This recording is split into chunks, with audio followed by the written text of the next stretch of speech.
بسم الله الرحمن الرحیم. پرون څه سبق ویل شو او باقی هغه پاتې. بسم الله الرحمن الرحیم. ح د مړې د مزنه په نرمۍ سره ادا کیږي. خ د مړې د برنۍ حصے نه ډک ادا کول کی. د مړې د برنۍ حصے نه کوم چې جبه سر نږدې ده دا ډک ادا کول کی. د جبه بیخ پکې هم بره تعلق اوچتيږي. دال دال دال سختۍ سره پدې کې به د 15 یا شپږو الف برابر مد مکول کیږي. حرف چې درې حروف والا حرف په هغه کې به د 15 یا د شپږو الف برابر مد کول کیږي. ذال ذال ذال په نرمۍ سره.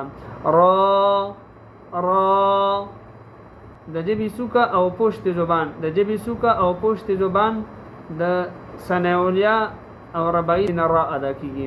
ز کله چې د جبی سوکا مخامخ شي نو دینا صاد ز سین ادا کیږي په تیزی سره سیټي आवाज سره.